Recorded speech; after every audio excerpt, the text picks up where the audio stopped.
Hey, everybody. Welcome, Popular Unknown Paintball Podcast live. Now, this isn't my normal Wednesday show. This is my special Sunday show.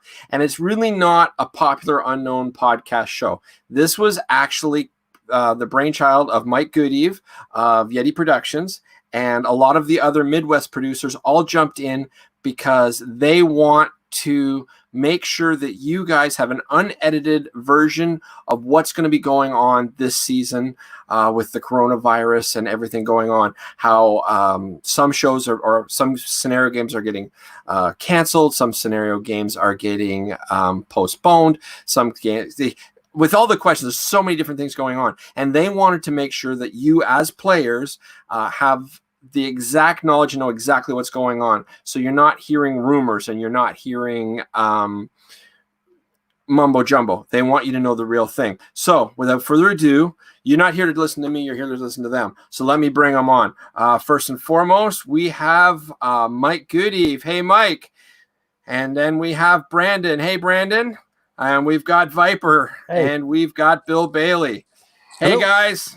Thank you all so much for coming on the show. You're welcome. Absolutely. Thank you. You're welcome.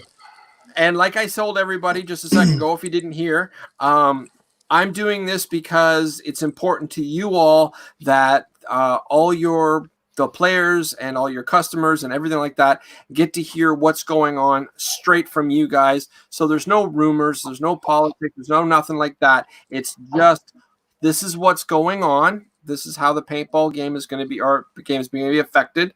And yeah, so we have that. And we have a Facebook user saying, great cast. Thank you so much, Facebook user. If you click on the link that says about StreamYard, it lets us to show who is broadcasting. Sorry, can you tell I'm a professional? Anyway, so I have 9 set questions for you all, and we're going to try to get through you guys for the first 45 minutes. And then as it goes on, we are going to get to the next group of guys. So, yeah, for those of you that are saying all-star lineup, yes, it is, but this is only half the lineup. It was important to all of us that we split everybody up so that everybody gets a good, solid say, and you're not just watching a bunch of people sitting, not saying anything, and getting this watered down. We want everybody to be included. Right, guys? Absolutely. Awesome. Right. Correct. Awesome. Okay. So now, do you guys have anybody you want to say hi to quickly before we get started? Well, I'd like to start. I'd like to start off by we'll start with William and then Viper and B-Rad and myself. Tell us a little bit about yourself, guys, for a couple minutes, and how you started producing, and if you got any mentors. I mean, I know that's the first question. It is the first question I was about to say. That was smooth. Well, all right, who's going first? You are, Bill. Oh crap. Okay. I started playing February of '84. Thanks, Bill. That's about it. No, but no, done everything. Played tournaments, ran stores, ran fields, produced my own big games. General at Oklahoma D-Day for many years. What stores did you run, if you don't mind my asking? I'm a nut for shit like this. Yeah, it was my own place, Bailey's Battlefield. It's a field and store, and then then we bought out Paint Games Plus. And ran Paint Games Plus for a few years, and then just sold that about 3 years ago. And but just been in the industry forever. We helped develop the War Paint, helped develop Carnage Paint. You know, I've just pretty much dabbled in everything for paintball. Awesome. When did you start producing, Bill? Producing, holy crap! That would have been back in probably 2005, 2003. I can't remember. It's been a long time ago. Yeah, we had the World War II Tour of Duty series. Nice. And what it was just a simple system. Everybody wanted some kind of system where it was all basically points. They were set points. There was no way to add, secret missions, so the team that was losing could do an automatic rebound. This was we had primary missions, which was a captured flag for 1 hour, which was worth 100 points. Then we had secondary missions worth 50 points, and then props. And there was absolutely no way, a team couldn't just magically win at the end of the game. So that was our system. It was pretty easy. That's awesome. It's awesome. Yeah. But it's not as flamboyant as the scenario and stuff like that. I've always stuck to basically a true big game, type. Awesome. Yeah. What about you, Brandon? How did you get started? What's my story? I actually started about 3 years ago at Tizzy Field. I had a few friends that are actually on our team, but Rich Lozano from Midwest Milsim MagFed Pump. He got me. He's like, why don't you try it? You write. Go ahead and write it. I'm like, okay. So I did 8 games so far at Tizzy, and now my first one at House Survivors with old school scenarios and Soldiers of Chaos repping. And I'm also going to have role players and stuff like that, but that's in August. We're doing Ghost Recon. Oh, awesome. So, and yeah, Viper? Yep. Oh, sorry. Go ahead. I thought you were wrapping up. No, that's okay. Go ahead. And Viper, how did you get started? Well, I go way back to the roots of the whole thing. I started later than Bill. I didn't start playing until the late 80s. But the first people that I fell in with was Marion's Raiders in Ocala, Florida. And anybody who knows anything about scenario history, that was where the first actual 24-hour role-playing paintball scenario game started. Our team came up with the idea. Originally, we did a couple of night games. We were looking for ways to offset the cost of playing tournament because back then, Bill can remember, but paint was $0.25 a ball. Yeah. And so, I mean, even though you didn't shoot a lot of paint, it was still expensive to play. And we had people on the team that did, tabletop games, Axis and Allies and stuff. We had D&D players, all kinds of different people. We all kind of put our heads together and came up with this idea of a paintball game with a storyline and props and a theme and those kind of things, and combined role playing and paintball and costumes. And we did the first events, and it was a team run field, and some things happened that everything kind of segmented, and Wayne stepped out and was the first professional 24-hour role-playing paintball scenario game producer in the country or in the world. And he did events for a while, and I moved out to Texas, and I would take people back and say, no, there's this other paintball, you've got to play it. And sometimes I'd take one person, sometimes I'd take 15 people, but we kept coming out and playing. And I took a field owner out there, and he came back and said, this is where I always thought paintball was supposed to be.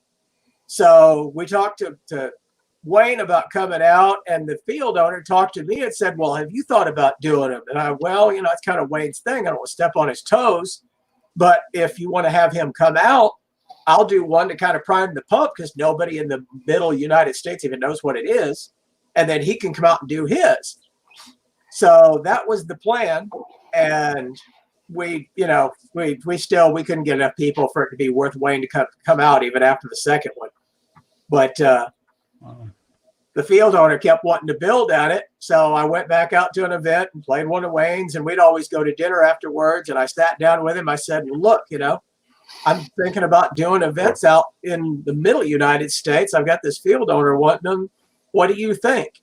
And if he had batted an eye and, looked at me funny, I wouldn't be doing it now because I've got a ton of respect for him. I always have. Oh, Wayne's a wicked nice guy. He's awesome. He got a big spot. He's actually from Canada. He moved to the States. But he got a big smile on his face. He said, man, that'd be incredible. And I said, well, we could call the Mississippi River the dividing line or whatever. He said, we don't have to do that. I said, well, I don't want to step on your toes, and I know you don't want to travel out there. So that was how it all started in 96. I did my first event, just thinking it was going to be something for fun to prime the pump for Wayne. And 24 years later, well, I remember I remember reading an article about Viper events in magazines and stuff because I started in '89, so I remember a lot of the stuff you guys talk about. Mm-hmm. So, and Mike or Yeti, because you've got Yeti written there. How did you get started? Half the people don't even know my real name. So, I mean, I didn't even know Carrie's real name till last August. Oh, you can blame Facebook for that. Nobody knew my real name until stupid Facebook. And now I have people call me by my name at events. I'm like, what? Back in the day, I mean, Tom K and Gino and none of those people even knew who I was unless you said Viper. And now everybody knows my name. I hate my name. Anyway, go. Sorry. No. I'm definitely the baby here, and I have nothing but love for every one of the guys on the show here tonight. Because I started so late in the game. I mean, I actually produced my first game before I even went to a big game, so I had really no idea what. I just did my own thing. My field owner took me out to dinner, and I was just, when I started playing, I was a regular. I was there all the time, and he asked me one time. He's like, it was a winter game he was doing, and it was. This is a long story. It's the Yeti game, but my nickname wasn't Yeti at that time, so it wasn't like I made a game for myself. But I had played Dungeons and Dragons all my life, so I figured if I can write Dungeons and Dragons stuff, I could write a game. So that's actually how I started. Like I said, I wrote 2 games before I even went to a big game. Nice. What year was this roughly? This is our 6th year now. So my 6th year and 5th year, maybe, I forget. But after that, you guys, you've heard Yeti Squad. I put the squad together and we just traveled. And that's when I would go to Viper games. And, I met William Bailey. We play so much. Oh, the arrow's going the wrong way. Yeah, it's going the wrong way. Oh, B-Rad, you're in there too. I'm not. I am too. There we go. Okay. There we go. Yeah. But former dungeon master. I'm sorry. Yes. Oh, me too. Yep. Yeah. Yep. But so yeah, I started just writing for my field, and I can honestly state I maybe other than Brandon, because he was more mag fed early on. I've stolen from everybody, and I think everybody's stolen it from everybody. I mean, you can go to a game and you can see stuff and you try to incorporate, and that's what I tried to do.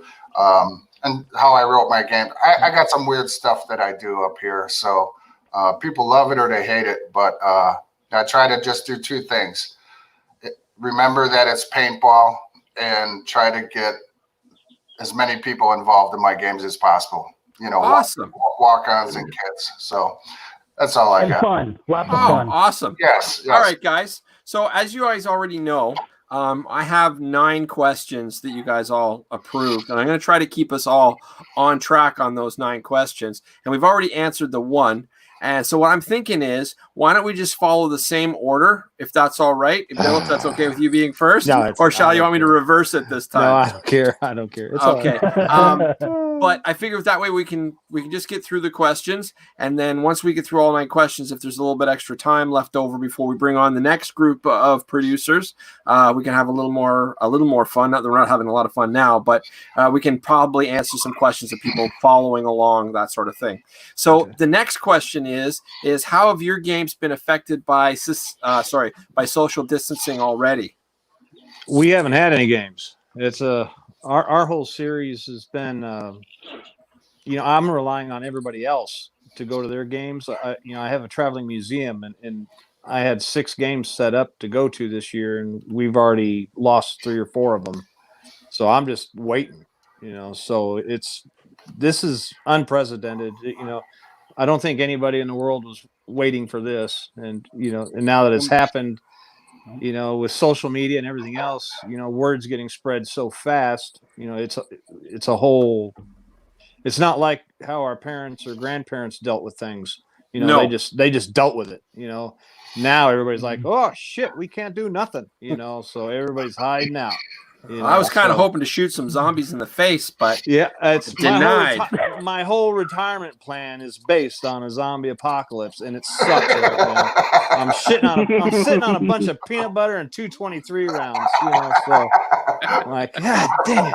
But the toilet paper paid off. I haven't been to the store to buy toilet paper since this whole damn thing started. But nice. But no, it hasn't really affected us. But you know, we're all just adapting. You know, just like the entire world industry. You know, everybody's having to adapt to this. So okay, and was it Brandon that's next or Viper? I forget. I think Brandon was next. Let Viper go.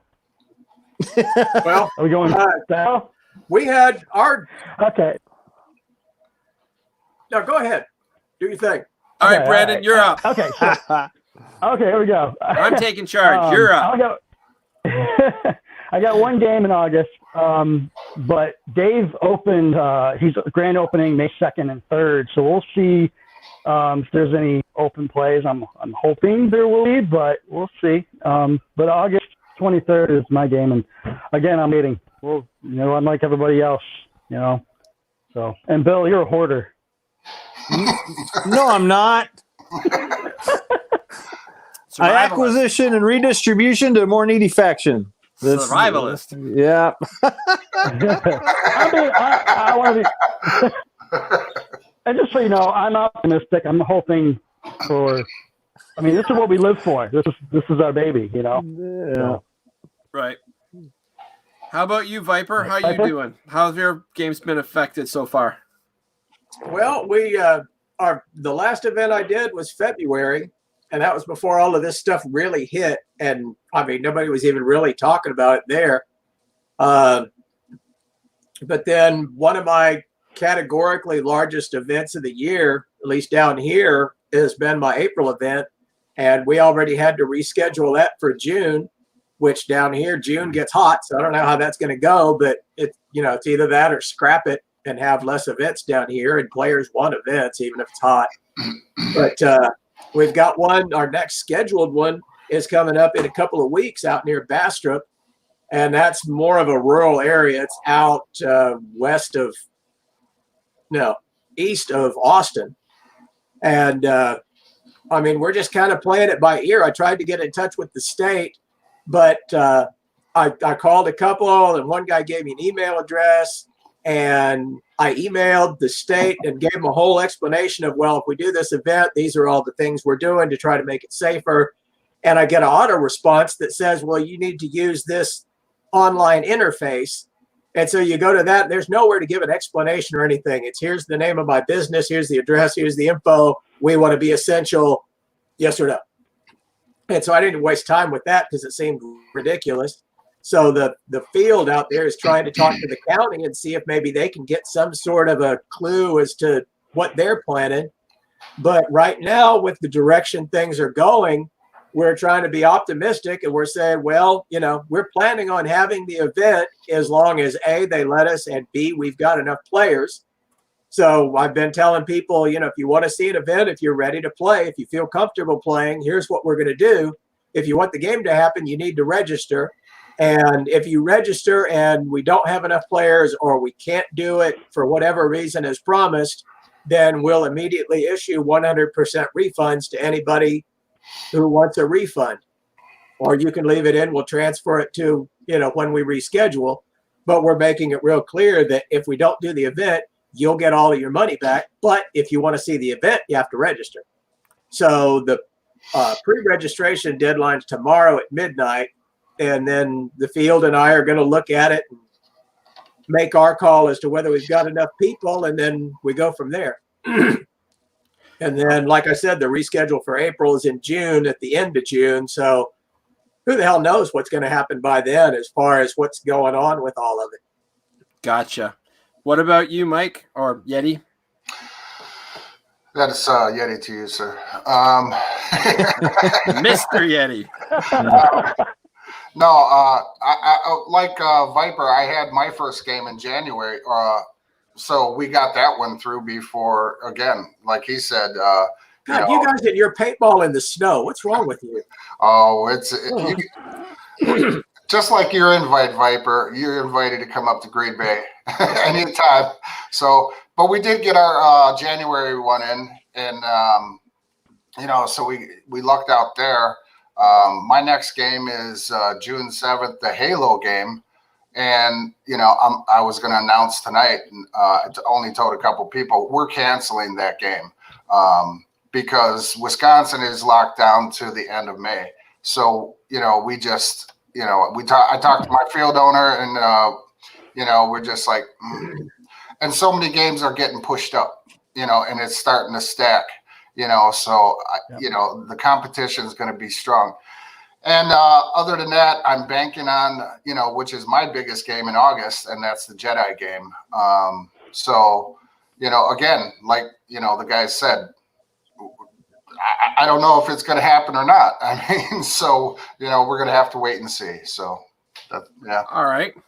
Now, the next question is, have you considered the ramifications if the government or CDC do not allow large gatherings for the remainder of the year? And I got to be honest, I think we all indirectly answered that question already. So I think that one would be kind of redundant with the way everybody answered the last question.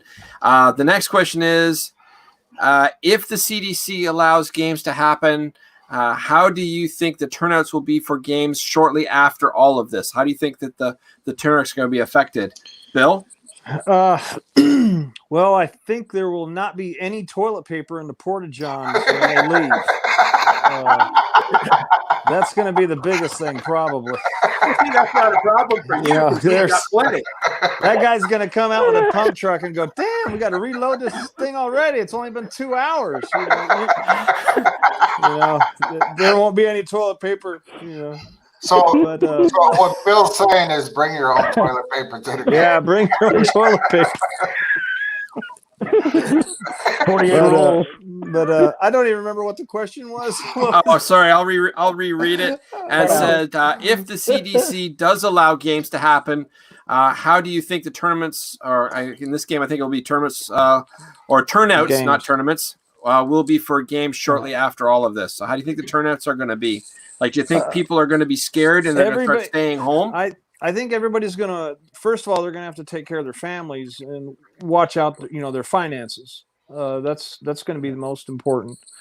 It's just going to determine if they were deemed essential at the time. If they've had a job this whole time, it's not going to bother them. But it really is just going to depend state on state, if they're going to allow travel and, how they're really going to open up the nation. So I think, all you can do is keep washing your hands and cough into your elbow and don't shake hands, at this point, that's about it. What do you think, Brandon? I'm a hugger. It's going to be hard. Mm-hmm. I'm a hugger. All right. I'm going to say, I'm hoping that, we'll do turn out. It's going to be small. I'm just saying that now. I'm saying that now in May, June, hopefully into July and August, maybe the summer months, when we get in the fall, when this is all over and done with, maybe, we'll have bigger turnouts. People will feel more comfortable, especially if cases start to lower. But that's, I think a lot of people either may or not even play. Who knows? Viper, what's your opinion? Well, I agree with what a lot of everybody said, but I think it's also going to rely a lot on what state you're in, because like you were saying, Wisconsin shut down. Texas, a lot of Texas is starting to open. But something to consider is they're saying that the heat, it has a hard time surviving in the heat when the temperatures go up. Down here, I think things are going to drop way off. I've got a big event I do in October up in Oklahoma City. I do Tombstone every year. And that's going to come, just as we get to the end of the warm season down here. So I feel pretty confident about that one, because I think a lot of the perceived danger is going to go down a lot of the new cases and numbers and things like that. But until we get some real drops in numbers, it's hard to predict, because everybody's all over the map as far as their opinions on this. Some people just think the whole thing's crap. Some people are just terrified that, if you open one store, that everybody's just going to die. And, there's a whole entire spectrum of people's reactions and how they feel about it. And, those percentages are going to change a lot depending on where you are in the country, even where you are in the state. So I think the next couple of months leading into summer is going to be really unpredictable. I think things may look good for October or so, but then it's going to be interesting to see what happens as things cool off and see whether there's any kind of resurgence or anything, because what the experts actually know, and then what we're being told, and then what we make of what we're being told is just all different things. Gotcha. Yeti, what do you think? I agree with these guys as well. I think there is going to be a drop off, personally. And again, I can see Viper saying, down in Texas or as opposed to up here in Wisconsin, it's just going to be different everywhere. But personally, I think, we're going to see a drop off. I read a lot of stuff on the pages, the paintball pages, and, for myself, I'm, I have health issues. I got respiratory issues. I smoke 3 packs a day. That doesn't make it any easier, but I'm going to be less likely to go out to a game, and it's just because of the uncertainty. One day you hear something, the next day you hear something. Everybody on the interweb is saying different things. You just don't know what the hell's going on right now. So I think that's going to be the cause for a drop off. And I think it will happen right away whenever it opens up, So, that's what I think about it. Okay. Now I'm going to mix it up a little bit. I'm not going to make Bill answer the next question first because I'm nice like that. Question 5 is, do you have plans put in place to help players' safety and enforce good practices on the fields for when everything opens back up? So why don't we start with Viper in this case? Well, I've definitely got plans for this upcoming event in May, but I think we're going to have to adapt as things go, based on not only what the experts are telling us, but public perception and a lot of common sense. But like this next event that I'm hoping to do in May, usually I guess most events, there's a big opening ceremony. You have orientation and all of that, introduce the commanders and all of that stuff. We're bypassing that. The rule orientation that I usually do, I'm going to put it on video, record it, and post it, and let everybody just watch it. We're encouraging people when they register to pay for everything, pay for their paint, pay for their air, so they don't have to make that exchange. Number 1, it cuts down contact. Number 2, it speeds up the time. We'll have separate lines just for those people that have paid for everything. There's no cash registers, no anything. There's just personnel, and we'll break it down by alphabet because we do per player. We don't do per team. Right. So if nobody's exchanging money or anything like that, you walk up, say, "Hi, I'm Bob Smith." Smith, there you go, Bob Smith. There's your packet. And Bob walks away. So that makes it really easy. And then we'll have another line that we're going to have to space and monitor for people that have to, exchange cash and stuff like that. And then at the end, when we do all the closing ceremonies, the awards and all of that, we usually draw prizes at the end. And you guys all know, doing the prizes at the end, it encourages people to stay through the entire event. So normally we do it at the end, and we'll probably, when it's safe, we'll go back to doing, when we have the ceremonies, we'll do that again like we did. But for the time being, we're just going to draw numbers during the game like I did when I ran Living Legends for 9 years. We'd just draw names and prizes and stuff during the game, and people would come by and collect them and pick them up. So we'll do that, and we do away with all of the closing ceremonies. We'll mail out all the award pennants to all the award winners. And as soon as the scores are ready, I have an event group for every event. And most people that go to the event are on the event group on Facebook. And as soon as we've got the score tallied and retallied and double checked and all of that, probably by about 2:30 or 2:45, we'll post that on the group for everybody to see. But we're not doing anything where everybody gets together. Space everybody out. Now, just your curiosity, it sounded like somebody had a truck backing up. That was Bill. Bill had some more guns being delivered. My bad. Or toilet paper. All right. It's not me. Not okay. it. Now, I guess Brandon, why don't you go next?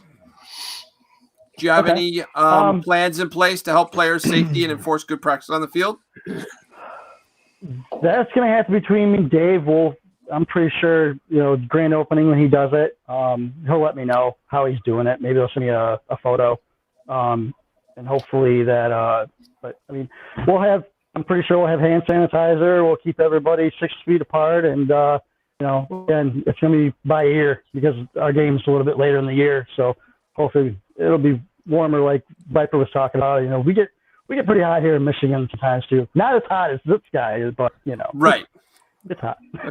So again, we'll play by ear and all right. go from there. Yeti, what about you? What have you got set in place? Not a damn thing. Not a damn thing. Well, you're gonna shut the one game down completely. Yeah. See, my next game ain't till August.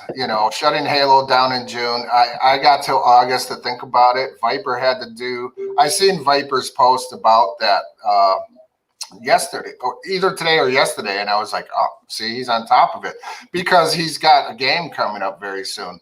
And I don't. So right. I mean, in my small circle of friends, I told him, I was like, I don't even want to be a Jedi.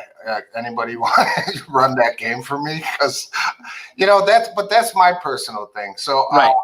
If the time comes and it's really the CDC and the government, I have to believe that they're going to have a better handle on what, we can do to keep each other safe.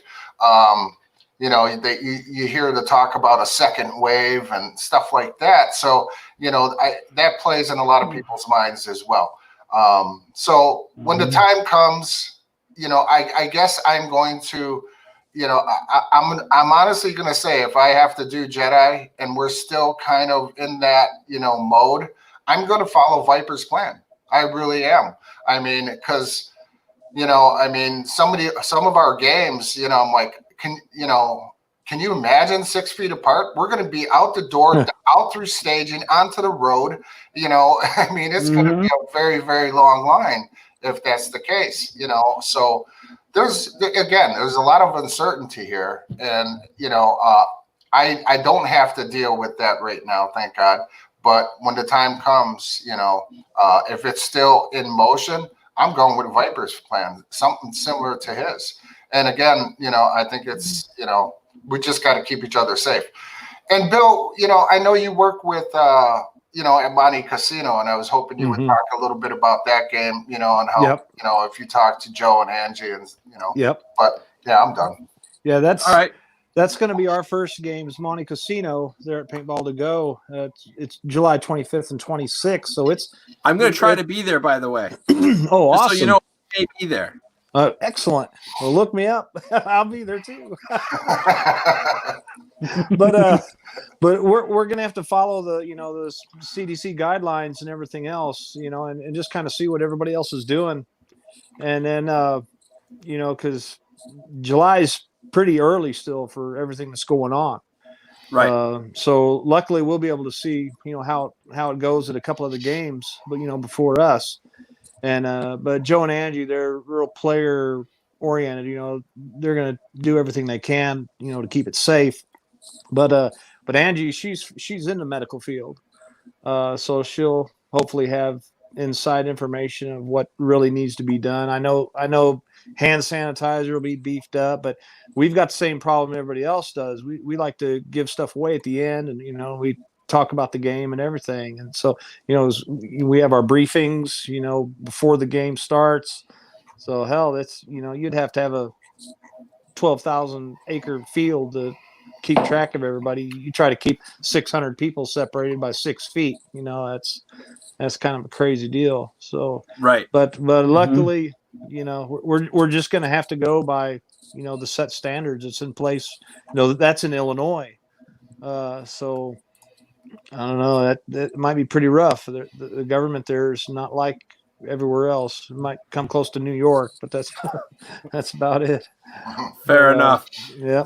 All right. So the next question, and I think we've already covered it, I think you may all agree with me, is thoughts on games reopening at all. Is it worth the possible risk? And I think you've all answered that question with the last one. Would you guys all agree? Or do you guys have any opinions on that? Yeah. Yeah. Go ahead, Bill. Well, I was going to say, I don't think most people players do not realize what it really takes to get a date set. There isn't 365 days to run a game. You're lucky if there's really 12 to 18 actual dates that you can actually set a game up, because of schools and different holidays and everything else. That's why it seems like everybody stacks on each other. That it's there's more to it than just, hey, I hate this guy, he's got a game going on, let's play on his date. That's usually not what's really happening. They have a business to run just like everybody else, and it's really hard to get dates separated. But it seems like paintball is doing kind of a good job doing that. Just because of East Coast, Midwest, West Coast, we're all separated by so many miles. Right. But then you get hard chargers that they want to go to specific games, and they want to go to everybody's games. And I know I want to go to everybody's game if possible. Yeah. So that's just something else. We just got to realize that there's not 365 days, to set games, Right. But okay. That's it for me.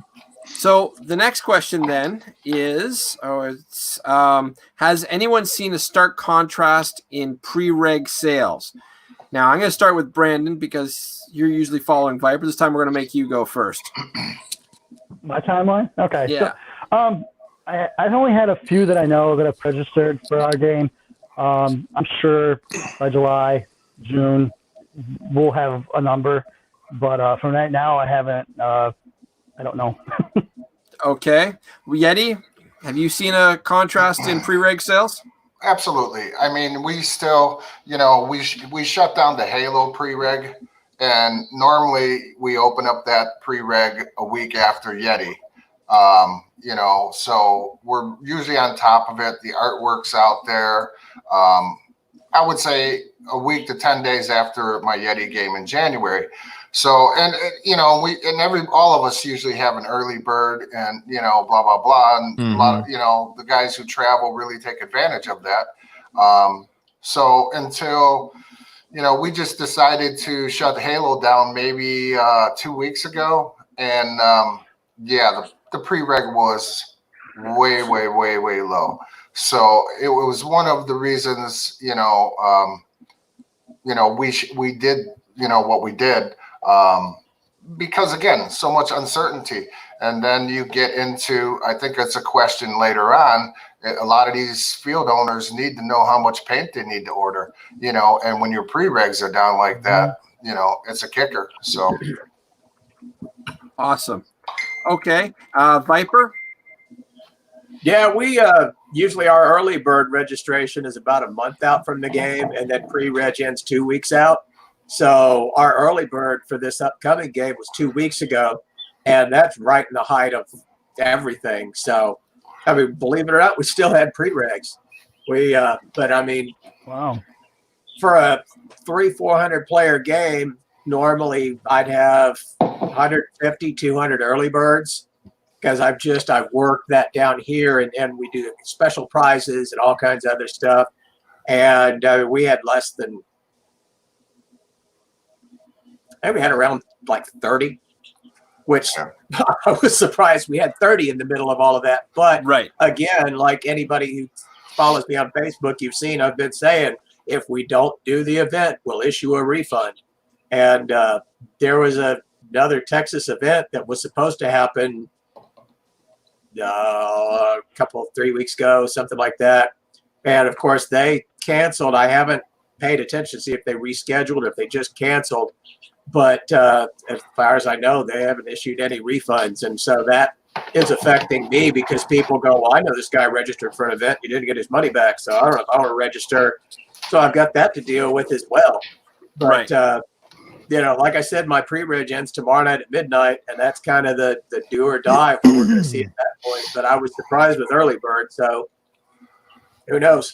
That's the worst thing about this whole thing is nobody really knows anything. That whole uncertain future, not just tomorrow, not just in 2 weeks, not just in 3 months. It's just that a full-on uncertainty as far as you can see. I mean, they talk about, is this the new normal? What kind of changes? Like we were saying about you're not supposed to shake hands anymore or anything, like forever. That's just that kind of uncertainty is killing me. I mean, I don't even know how I break that. I grew up Southern. That's just what you do. I mean, I'm one of those guys. My dad poked that into me so hard that I tend to shake hands too hard because you're supposed to have that strong handshake. And I've got these big bear paws anyway. So I hammer people sometimes. They're like, oh. So to not do that. And then like Brandon said, I'm definitely a hugger because I'm Southern. Between both of those, now I'm supposed to, do like Howie Mandel and fist bump everybody or something. Yeah. I'm over 50 years old. How in the hell am I supposed to start doing that crap? Oh, yeah, that thing. It's a motion man. All right. High five, everybody. All right. Bill, have you seen any? Oh, what the heck was that? That was started a scary movie. That's my phone. Oh, yeah, don't do that again. That's my dial tone, man. Well, see, Monte Casino, we were supposed to play in mid-April. So our pre-registration starts, 2 to 3 months before that. And, we'd received 200-300, pre-registrations. And, since we had to move the date to July 25th and 26th, we've probably only had, I don't know, maybe 5 to 10%, people that might want a refund. There hasn't been very many refunds. They're all still going to play, and but we're still getting pre-registrations. I haven't heard from Joe and Angie. How many pre-registrations more? That's a question I'll have to ask them. That is a good question, but. Still kind of early. Everybody's going to hold on to their money. Well, Bill, you had that question ahead of time. But yeah, and, but people, the people that wanted, refunds that couldn't reschedule or want to wait till next year, or whatever, they all got refunded. Because that's a really hard call. Business, I know everybody has a different business plan or whatever, but. Knowing Joe and Angie, Joe wouldn't be able to sleep at night. He'd be crying, Right. And he'd be crying because of the people, he's like, oh, I'm going to have to give them their money back. I've heard nothing but good things. That's why I want to try to make it out there. Like, that's private story for no time. Let's stay on. Let's stay on. Otherwise, I'm going to start rambling. I can't do that because if I start going. All right. So question number 8. Have you concerns about this do you guys have concerns about paint, etc., with regards to cancellations? Have they considered? So, sorry, I'm not quite understanding this question as well as I should. I read it. I thought it was good. But basically, with everything going on, with a limited number of pre-registrations and not knowing how many people, how are you guys going to be able to order paint? How are you going to judge ordering paint? Because that could be a really big deal. And I know that I talked to Kevin Donaldson, old captain of the Master Blasters, with regards to their World Cup game, and they even had concerns that they'd even be able to order enough paint because it not being manufactured and stuff. So I'm going to leave this one open instead of asking each individuals individually. Do you guys have any concerns about paint, both having enough or not having enough or ordering? What do you guys think? Well, I think it's gonna, it's going to beef up the pre-registration, and with social media and all the other forms of communication, people are just going to have to know that unless they've pre-registered and bought paint, they're not going to be able to. They won't have it, so they're going to have to be turned down most likely. I've seen games like that, where they won't. They issue out the paint that they have, and they give the people that pre-bought their paint. It's earmarked for those people specifically, and if they want some other level of paint, they're going to end up getting field choice. So I don't know what you do on large scale. You couldn't plan for large scale. You'd have to go on the numbers that you have for pre-registration and do your 20% more day of guesstimate, right, and just be able to, as a business, be able to absorb that money. And if not, you'll just be using it for field paint for the next year. Yeah, but again, with my May event, with it coming up, the timing that it's doing, things are going to be changing here in Texas drastically, like by the week. Yeah. So, you may get a lot of people right now that are going, I don't know if I want to go play.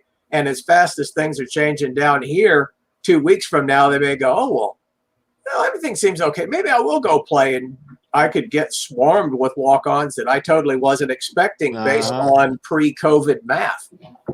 So that's Right. definitely a factor of just trying to even think about predicting that. Yeah. I mean, luckily we've got Dallas that isn't far from too much of my stuff, and there's warehouses in there, so it's possible, depending on, because now it's up to the fields what brands they use, but depending on the brand, it's not out of the question that they can call and say, hey, we really had a massive turnout.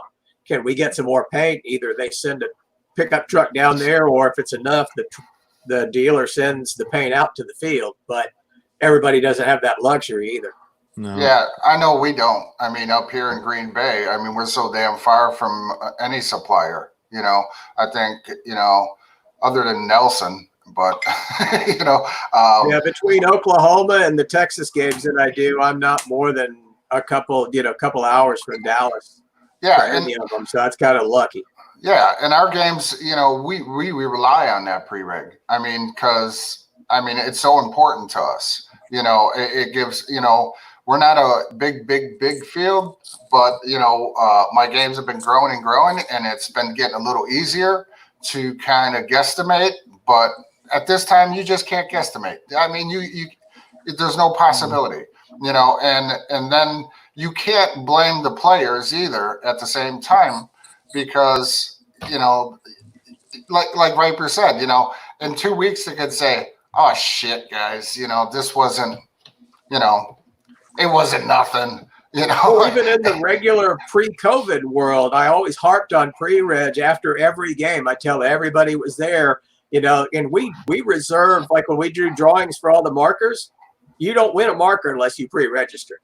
You can win packs and goggles and stuff if you walked on, but we saved the markers for the pre-reg. And without trying to sound too preachy, I always take a few minutes to say, this is why we do this, because the pre-regs help us plan. You get some money into the system. It helps us gauge how many players we're going to have and how much stuff we need. So you guys are really important. But I also am careful to give the footnote that I know everybody can't do it. There are some people that have to be on call for things and can't get off till the last minute, have to gauge depending on what's going on at their business. I know everybody can't pre-register, and I apologize that, we do it this way, but we have to encourage as many people as possible to do it. But that's true 100% for everybody. Pre-reg is super important. You can't just do a game based on walk-ons. Hell, I've dreamed of doing games where I would be able to just do pre-register and just not have walk-ons, for whatever, if it was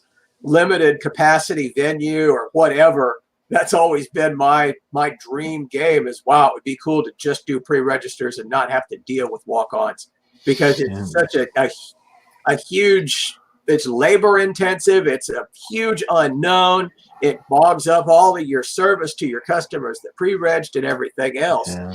But like I said, not everybody can. There's some people that just can't because of their life, whatever their career or whatever, they can't pre-reg. But there's a lot of people that just go, I want to wait and see what the weather's like. Yeah, I've been searching on Facebook pages and stuff like that and reading everybody's comments, and there's a lot of people out there now that aren't gonna pre-register anymore. And see, that's and that scares me, yeah, because that's not good. that's part of the reason I asked to have this show, was because of these questions. And I see a lot of players are gung ho, and a lot of players are sad sack, and they just don't understand really completely what you fellows, and myself do, and what it takes to get these games rolling. And I think just talking about the pre-reg and how important it is right now. There's still a lot of people who don't understand that concept, and how much it really helps all of our games and, run more smoothly.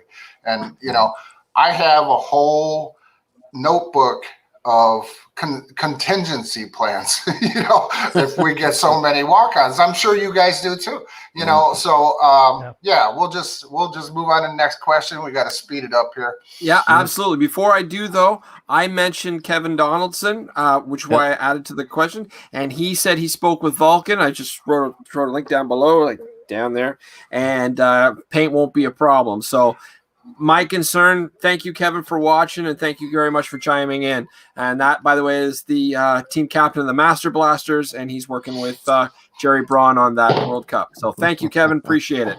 All right, so last question is, how do you think the player experience will change? Now, I think we've all touched on that a fair bit, but do you guys think there's going to be much of a change, or do you think paintballers, being the aggressive people that they are just going to be nuts to this? They're either going to not show up, or they're going to show up and they're going to do what they've always done. Yeah, I think they're going to show up. The ones that are going to show up are going to show up and have a blast. They're going to have fun. Other people, it's going to be people that were hit with the burden of finances. They're the ones it's just going to be a major blow to them, and that totally sucks. Because we're all here to have fun. And paintball's just one big family. I just wish there was something that could be done. Just to ensure that everybody could still come out and play like what they'd planned, but no one could know what was going to happen. With this, and it's just something we're all going to have to live to, learn to, get ready for. It's just another new thing we're going to have to deal with in the future. Well, here's the thing that I think a lot of people are missing because they're so busy panicking and so busy listening to every nugget that the media drops. All of the precautions that they've had us taking, they always say flatten the curve, flatten the curve. They're not talking about all the lives that this is going to save. They're talking about flatten the curve. Everybody's going to get exposed to this sooner or later. The percentage of people that were going to get hospitalized are going to get hospitalized over time. The people, unfortunately, that are going to pass away from it are going to pass away from it. But all of that, they never said we were going to keep that from happening. It was just, instead of it all happening at once, and there everybody has to deal with it, the hospitals and stuff, they wanted to gradually have that happen over time. But they never said this is going to prevent everybody from dying. They can't come up with a vaccine that quick and vaccinate every person in the country in enough time to keep our economy rolling. This economy be tanked by the time they come up with a vaccine and vaccinate every open any businesses. So I think as things start to, I don't know how normal they're ever going to get, but as they get more normal and we get back to some semblance of there's some common sense and the media is not stirring it up and people aren't all panicky, I feel like a lot of the common sense people are going to go back to somewhat normal way of life. I mean, we may all look at things a little bit differently. We may think a little more about germs or whatever, but I don't think we're all just going to run wearing around masks for the rest of our lives. And I mean, when we get a package here, there's a whole routine because we've got the animals. So I put on the gloves and I get the box and I bring it in and I open it up and then I take the box off or the gloves off and I take the stuff out of the box because we assume it's been in there for a couple of days because it was shipped 2 days ago and paper products don't hold the stuff. So I take it out and then I put gloves back on. I take the box and burn it. And all of this, I mean, we're not going to do all of that forever. But I think we may think about things a little bit differently. But I think for the most part, at some point, a lot of this super ultra paranoid panic is going to subside and people are going to go back to a mostly normal way of living. The people that have issues they've got to be concerned with, like Yeti and other people, they're going to take more precautions than they used to, probably because they need to. They're more at risk. But the rest of it that aren't high risk people, I think a lot of people are going to get back to a normal or more normal way of life than we have now. And I think it's going to come fairly quick. I think over the next couple, 3 months. Yeah. Awesome. All right, guys. Well, I think that wraps up the 9 questions. And we've got 3 more producers waiting to get on. But before we do that, and before I start saying thank you to everybody, is there anything that you guys would like to say that you didn't get a chance to, like quickly? Hope to see players out there July 25th and 26th at Paintball to Go in Root House, Illinois for Monte Casino. You got a webpage for that? Yeah, it's just Facebook. It's Monte Casino. Okay. Paintballtogo.com is the website.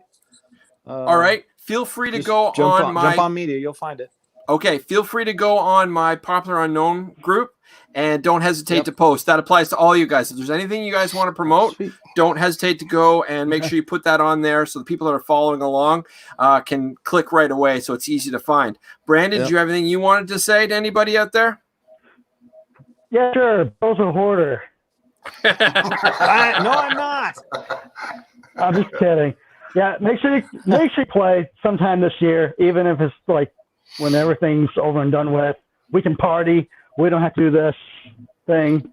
And so I'm like I said, I'm optimistic. I'm praying for everybody to make sure everybody has a good time this year, sometime this year. All right, Viper. Love to see you guys out at my events. All of my events are on viperpaintball.com or I'm all over Facebook.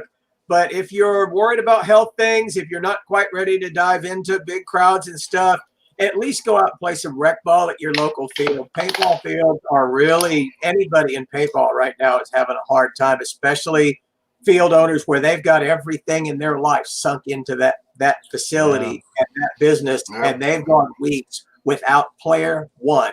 So if you're not ready to go to a big event, fine. I get it. Everybody here gets it. But at least grab a couple of guys, grab a couple of buddies, go out and play some rec ball, wear your face mask thing, stay away from people, do whatever you got to do. All the fields that I've seen are being real careful. There's fields in Texas that are opening, TXR opened. Get out to your local field and just play some ball. Help them out. Keep them in business because you want them around. Absolutely. All right, guys. Well, fist bump to all of you. And thank you so much. I'm going to start cycling you guys out, and we're going to start getting the next group on. Okay? Awesome. Copy that. Guys. Thanks, buddy. Thanks a lot. Hi, guys. Hey, Thank guys. you very much. Yep. Hey, Steve, All right. keep me on. I absolutely will keep you on. All right, everybody, if you'll all be patient with me, I'm going to remove a few people here, and I'm going to try bringing the next people on. And for those of you that are leaving us, don't hesitate to stay in the chat room and chat along with us as we go along. Yeah, that's what I was going to say, guys. If you still have questions for some of those other producers, type it in there. They'll answer them. DJ. Oh, hey, how's it? I love your hat. Yeah. I make this look good. Just bumping a few guys out here. And we got one more. And we are just missing. Hey, guys. We are just missing the one last one. Now, Payroll wasn't able to make it, correct, Mike? Yes, Payroll had got a new job with the government, and they pulled him away. Yeah. Okay. For a second. Hey, Bill. Hey, you're done. So we don't need you on the camera anymore. So I'm just going to pop you out. All right, my friend? Oh, yeah. Yeah, see, all right. I was trying to check out. Yeah, don't hesitate. Well, you logged back in, so don't hesitate to follow along in the chat, though. All right, my friend? Okay, yep. Is Vernon in? And there we got Vernon. We got them all. Hey, guys, welcome to the show. Thank you guys for being so patient. Hey, how's it going, Kevin and Ed, how you doing, brother? Yeah, and I wanted to do it. I asked that we split it up into two groups because if you have too many people in at once, one of the things that happens is you lose sound quality and people don't get their say. And I wanted to make sure everybody that was on my show had the chance to talk, so everybody wasn't just sitting around looking like dummies with their fingers in their noses and stuff. You know what I mean? So thank you guys so much for waiting. I appreciate it all. And welcome to the show. Were you guys following along to the show prior? Oh, yeah. Yep. Awesome. So you guys have got a general feel for what we're going to do and how we're going to do it? Yep. Excellent. That's great. So I'm going to actually ask you guys to tell you guys a little bit about yourselves. So why don't we start with Vernon, just because that's how I was doing before, and I'm just in a rut. So tell us about yourself, Vernon, and your show, and not your show, but your scenario. Hey, I'm a podcaster. It's all good. It's been a long day. It's all good. I've been playing paintball for a long time. I used to ref and produce games down at Fort Knox Paintball down in Winnemac, Indiana. Then I'm with Rachel Paint Scenario Team. I've been producing since 2016. I kind of got asked last second, and I've been running the Marvelverse DC big game we have there, and it's gotten pretty big. So, other than that, awesome. I just love paintball. Awesome. Glad to hear it. Cal? Well, I first started playing paintball back in like 98, I think. Just like regular rec ball, stuff like that over at Challenge Park Extreme. I've played my first scenario game. I think it was the William Shatner versus Mancow event. Okay. And I was just a little kid at the time, and I walked up to the command tent, and they're like, "Hey, we got a mission for you to do. Put on this enemy team armband and go shoot Mancow." So I walked all the way over to the base. No one stopped me. Walk right up behind him, shoot him. Of course, he was super pissed, but I had a great time doing it. And ever since I did that, I've been totally all for scenario play ever since then. So fast forward a little bit, I started working at Blast Camp as a referee. Nice. Kind of moved up to like a field manager, taking care of the shop and training the refs. And around that time, Viper had started doing some games over there. And that's where I kind of got to see like a lot of behind the scenes of like how to run a lot of the big games, set up the rules, like officiate it and stuff, and kind of deal with the issues here and there that you have to deal with. Awesome. And then as far as my own business, Red Feather Paintball goes, I started that about 5 years ago. The first game that I put on was the Mad Max event over at Blast Camp. And we're going on our 5th year over there with the Mad Max event. And now I'm just starting to spread out to other fields like Indie Battlegrounds. Sweet. And Hanu, Hey. what's your story, my friend? I started playing in like 89. Like Chad, just a lot of rec ball and stuff like that to start with. And then I had heard about the Living Legends game at CPX and wanted to see what that was about. So that was really my first big scenario game. And then through the process of playing there and playing all over the Midwest, I've actually gotten to work with Chad. His field owner is Virgil, and he's just awesome. And so not to compete, he would put a big airsoft game on, and Chad and his crew would come over and ref with us for Legends games, and just couldn't have done it without him for so many years. They were just the top crew in the Midwest when we were doing it. And then about 5 years ago, we started producing the Legends traveling series around the country. And then I ended up started taking over the Living Legends game itself also. Nice. All right, guys. Well, welcome. Thank you so much. Now, just your curiosity, did you guys hear the questions that you guys are all familiar with the questions that we're going to be asking, right? Yeah. Awesome. And we just covered the first one now, basically, because that's the intro.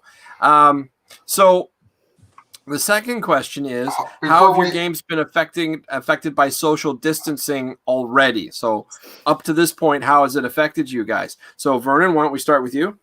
Yeah, I was supposed to actually have a game this weekend at Fort Knox. It was Xbox versus PlayStation, and we had to push it back to August. So that's awesome. And then we're shoving August is the month right before Marvel's DC, so it's going to be a lot of fun getting both of those ready 1 month, or actually 2-3 weeks within each other. But other than that, those are my only 2 games, but it hasn't really stopped me other than playing paintball. That's awesome. And Cal? Well, I kind of lucked out. Like my first game for the season started in February at Blast Camp, the Battle of Hoth game.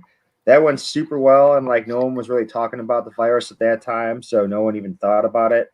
I don't really do a spring game, so my next game coming up is June 13th, Okay. which we're definitely kind of like planning ahead and doing some special things for that event, just because it's so close to like the lockdown being open after that. But so far, I haven't missed any games. Cool. Hanu?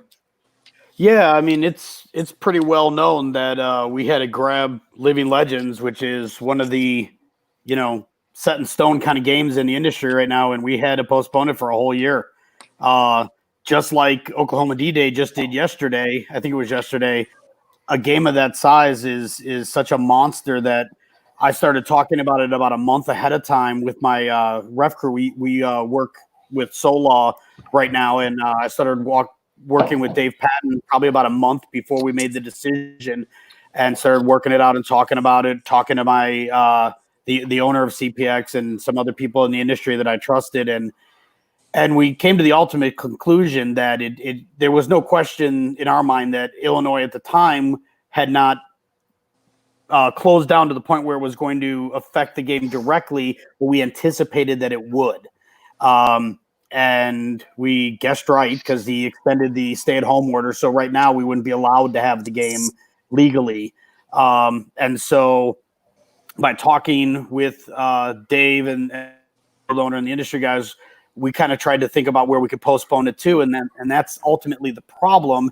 And I'm sure it's the same thing Dwayne was thinking was, where can I land this game where I don't screw up another producer, another Fields local game, or just some other major event out there? There's no good place to land where, we all have been very respectful over the years at each other's, kind of scheduled dates. So-and-so has a game on that date every weekend, and you try to kind of stay out of each other's way as a show of respect. And we just couldn't find a good spot. The only one I knew for sure I couldn't screw anybody over is if I just postponed it for a full year.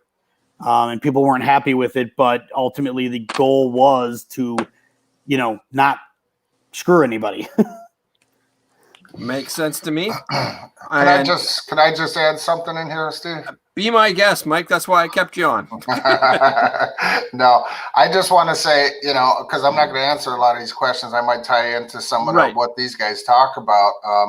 But I just want to say that these three guys right here are all the games I go to, and it pisses me off because,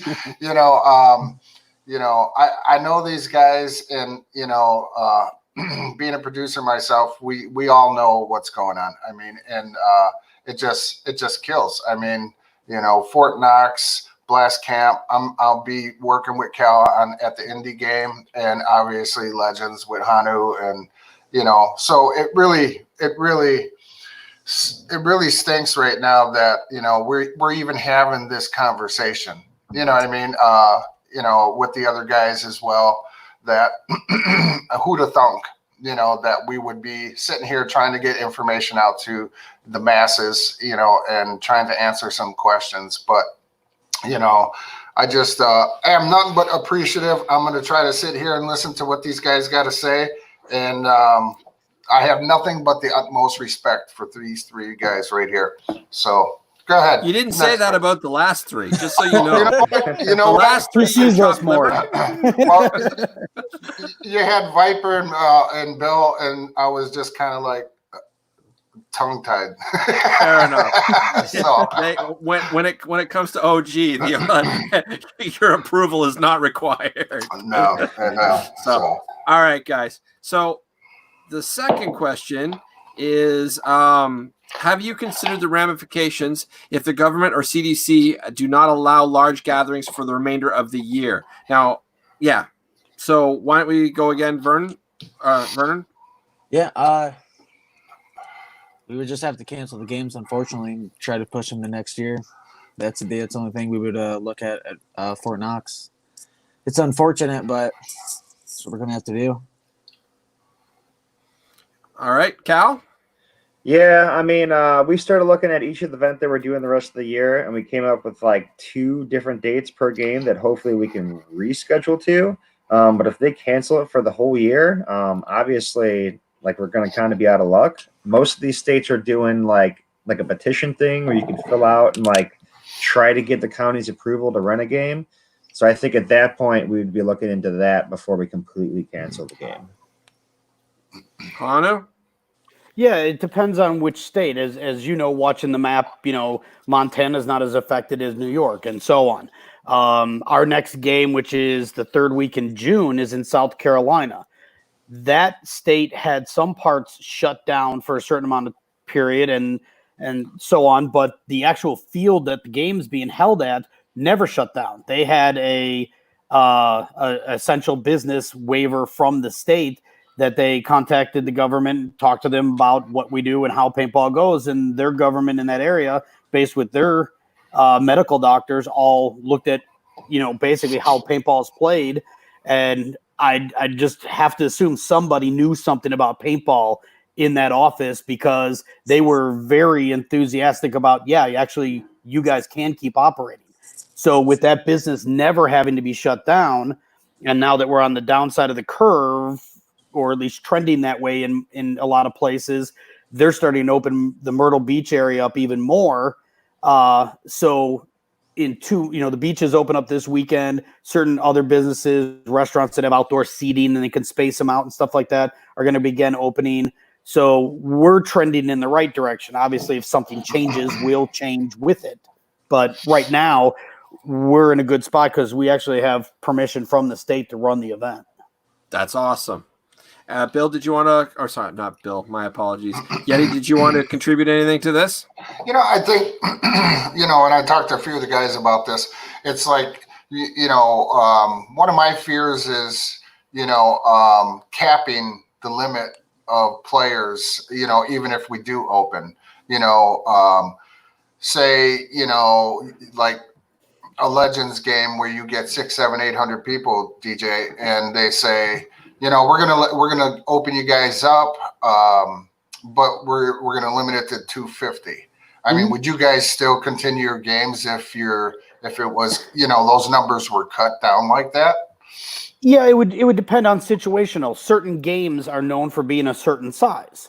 So this game in South Carolina, it's a 300 to 400 player style game when things are normal, and now we're gonna have a new normal. So especially when it's this one coming out, we would adjust how we do everything based on any new guidelines they give us. If we have to have smaller player counts, like Legends itself might be difficult to run in the exact same fashion if it was this close to it, just because of the overall size of it. That may not get approved when it's a 13 to 200 or 2,000 player game, depending on, the year and what's going on. We're somewhere in that range. That's a lot of people. And it ultimately would decide on what kind of guidance we are getting. When it comes to, this first one out of the box, like some of the guys in the other segment had said, you have no idea. We might have 2 people show up and we may have 200 show up. We don't know.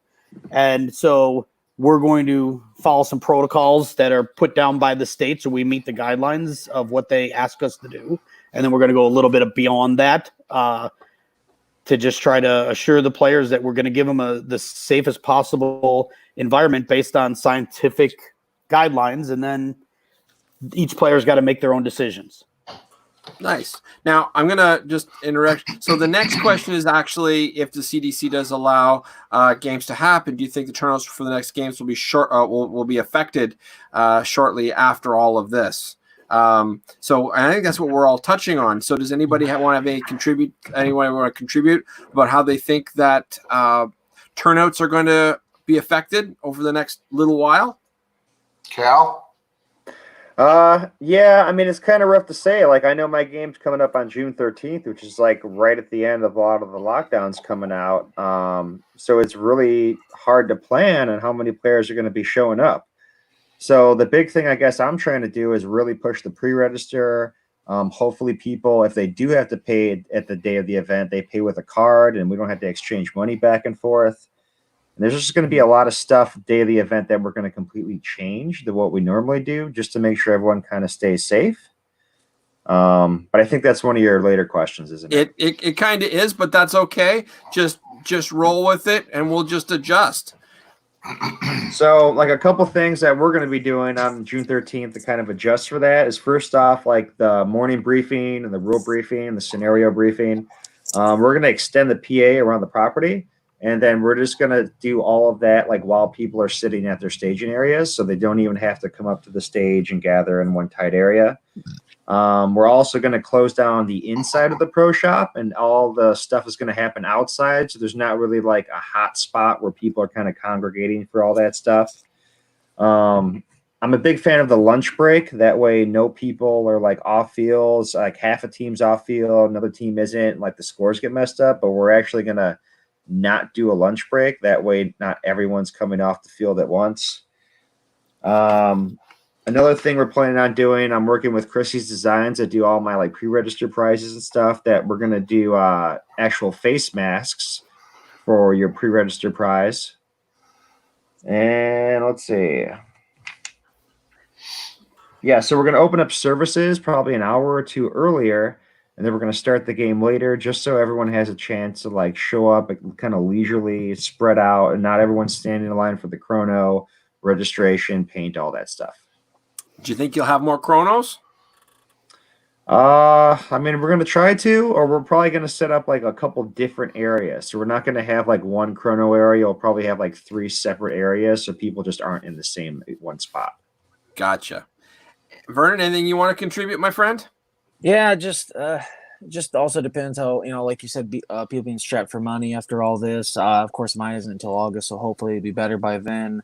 But, like the fear of how people are going to react, wanting to get close. I think Cal touched on some really good points of how to look at games and how to really distance ourselves from each other during that time. But it's going to be rough. I don't think any of us really know how everyone's going to deal with it. There's been a lot of scares. A lot of people there's a lot of fear going on right now. So Gotcha. It's hard to tell. Now, pretty much the 5th question, that's why I said run with it, Cal, is do you have plans in place to enforce safety and good practice on the field? So you just answered the next question, which is awesome. Hanu, do you have anything to contribute? Yeah, we're going to do a lot of that same stuff. Honestly, we had some conversations about it between the refs. I actually spoke to a couple different doctors that I know that are actually also paintball players, some doctors, some nurses, an EMT friend, just to get kind of a vibe of, what are some stuff that we should look out for when it comes to that is just commonplace at a game that you wouldn't think about. And like was mentioned, we're going to separate chrono a little bit. We're not going to, it's funny because it's a lot like what Viper had put out. So I imagine he did some of the same kind of research. We're going to not do the pregame brief. We're not going to do the post-game awards. As you see, we're going to do some different stuff on how to get the awards and the prizes that are normally at the games out to people. We're going to make sure the information's out there when it comes to the rules of the game and the general concept. We're also making a point of so nobody has to feel obligated to make any decisions early. They can literally wait to the last minute. We're leaving our pricing at its earliest, cheapest pricing right up till game day. Oh, so that's that nice. way, nobody has to try to make a cutoff day and make some sort of decision and knowing that, I think I'm going to go. I don't know what they're going to make. Is it going to be open or any of that kind of stuff? Nobody has to make that call. We're going to make it so you can literally wait till the day before to make a decision. It puts us in a spot, like has been mentioned before, about how much paint to get. But that's just the small version. There's porta-johns, there's sinks, there's food, there's all the different things. And are we going to sell food because of what's going on? Do we want to take on that responsibility?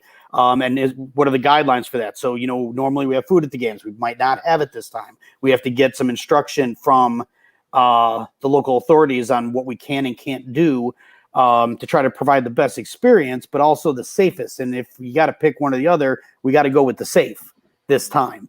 We're always trying to be safe in paintball, but this time's different, Awesome. All right. Mike, is there anything you wanted to contribute? No. All right. So now we're sort of touched on it because with this group of gentlemen, we seem to be bouncing back and forth a little bit, and that's great. And I'm totally awesome because it makes everything more real. But I just have to go through each individual question because I promised that I would, and I want to make sure everybody has a chance to clarify should they want to. So the 6th question is thoughts on games reopening at all. Is it worth the possible risk? Like, what do you guys think? I mean, obviously this is our business, and we know that there are certain safety factors involved in different places. But what do you guys think? Go ahead, Hanu. I just had a conversation with some friends of mine, and the way we kind of are looking at this from our side, and I bet these guys are too, or some version of this. It's a lot like for us as paintball producers, like the airlines after 9/11.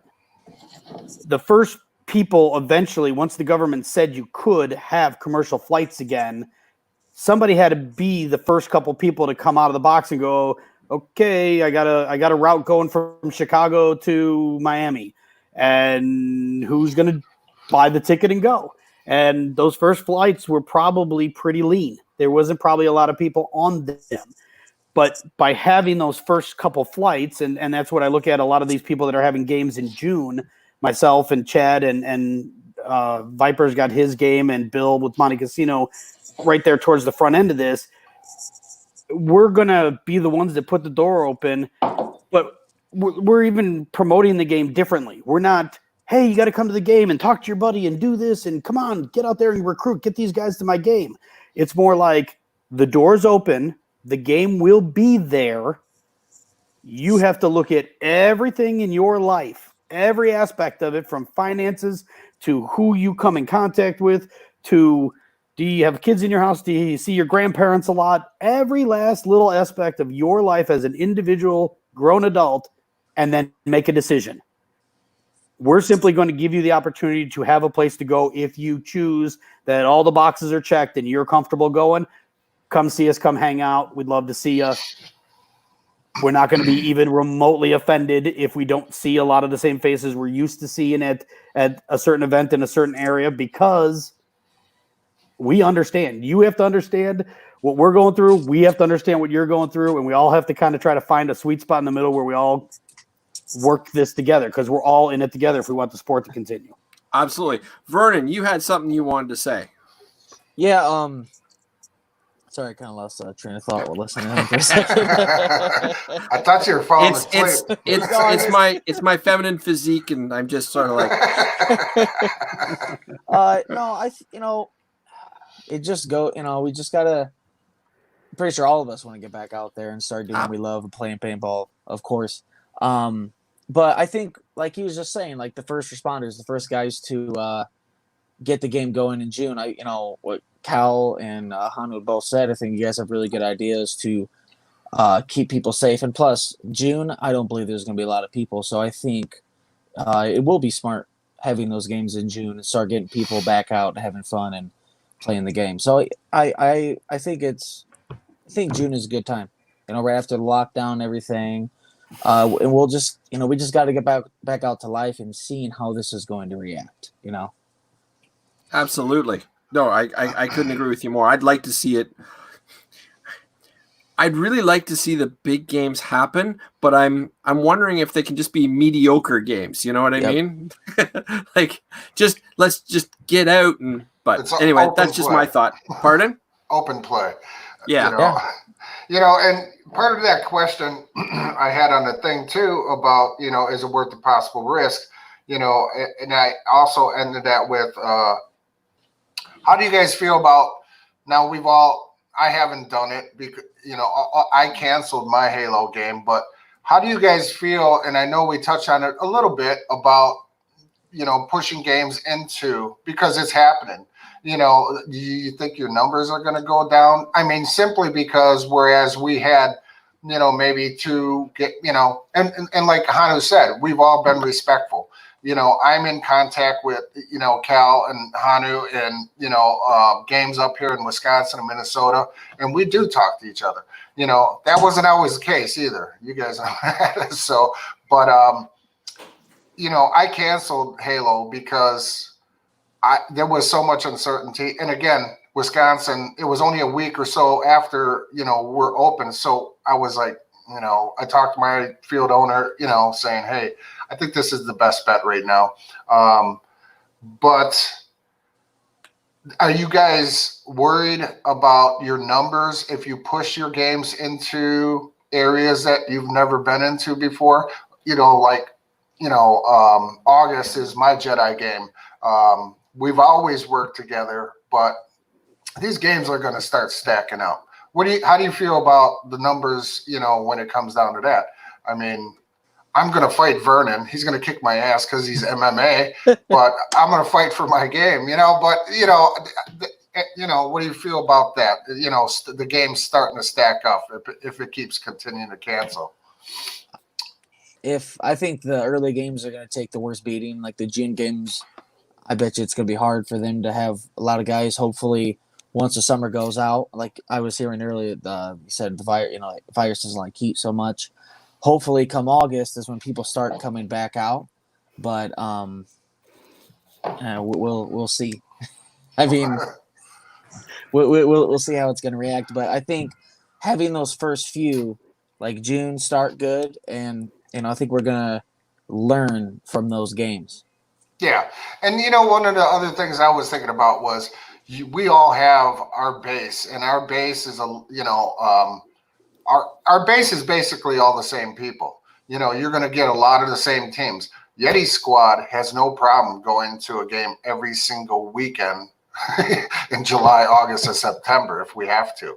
But a lot of people, again, if they lost a lot of work time or whatever, just aren't going to be able to afford that, or they're going to start picking and choosing because we have a lot of loyalty to fields, producers, field owners. It's just, you get caught up in that, and it's like, oh my God, well, you always come to this game, yeah, we do, but, but I think people will understand as well. It's just going to be, it's again, unprecedented. Like Viper said, it's tough right now. What do you think, Hano?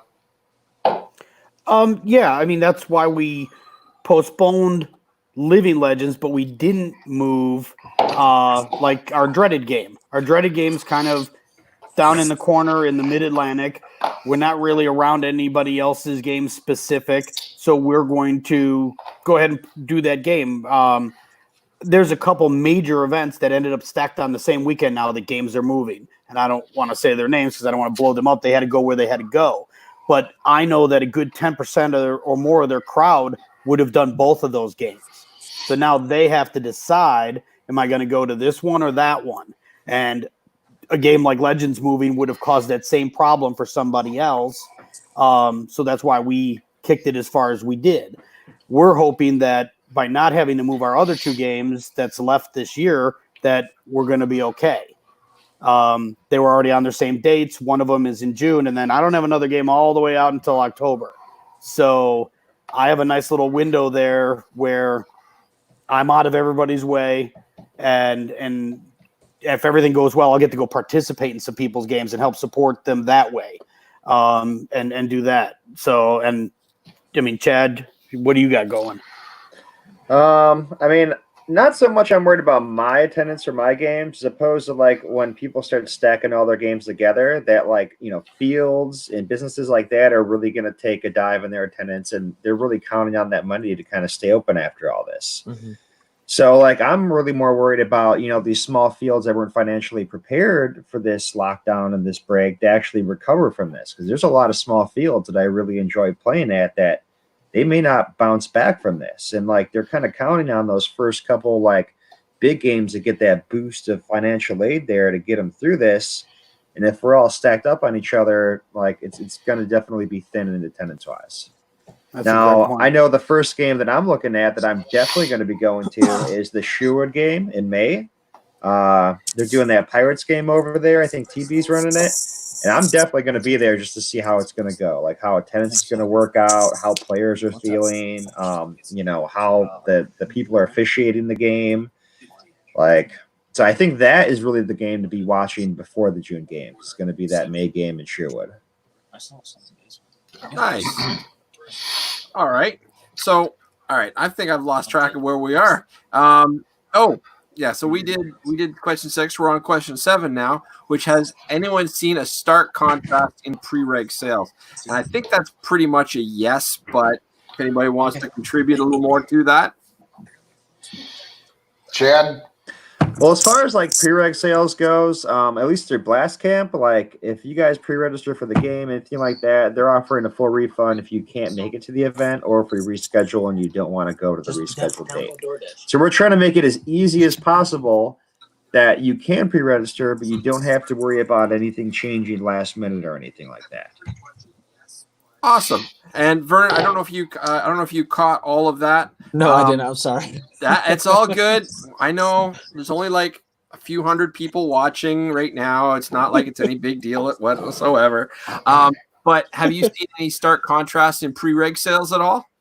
I have not. It's August still decently out. We had to change it over, and we lost some because we had to cancel this month. So not at the second. But just like Cal was saying, you know, all of our games get stacked up. Crap, I have my game August, September. That's gonna be hard. Who wants to play in August and then come right back, you know, a few weeks later to play September? You know, so I do.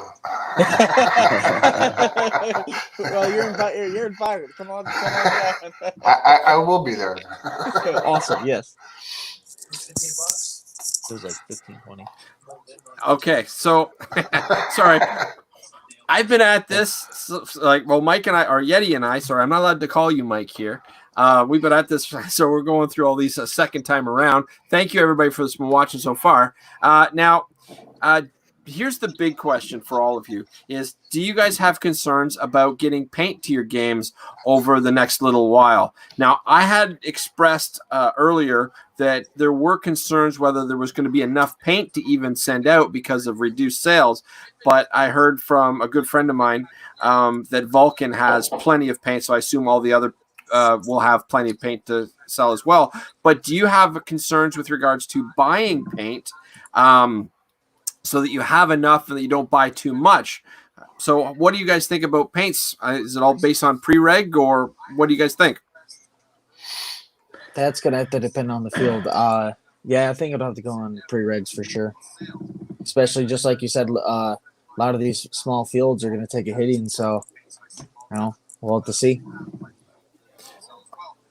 Chad? Well, we usually try to work with the field. So, like, if they buy an excess amount of paint, that they can still kind of use it for, like, either speedball practice or open play or something like that.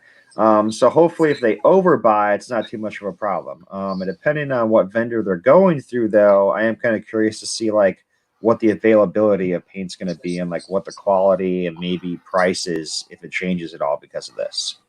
And I know later in the year I have a bring your own paint game, so if anyone does have extra paint, you're more than welcome to come out October 25th. Nice. Plug it, my friend. Plug it. Shameless. I love it. And Hanu, feel free to chime in, my friend. Yeah, ours is a little different because we don't own a field. So we kind of go to somebody else's house and throw a party and then have to clean up and then go home. And so for us, we've been in hand-in-hand contact with our different vendors, our paint suppliers over at GI, and getting paint's not going to be a problem. They're going to work with us. They're just like everybody else. They're going to go out of their way to kind of help us with our situation when it comes to.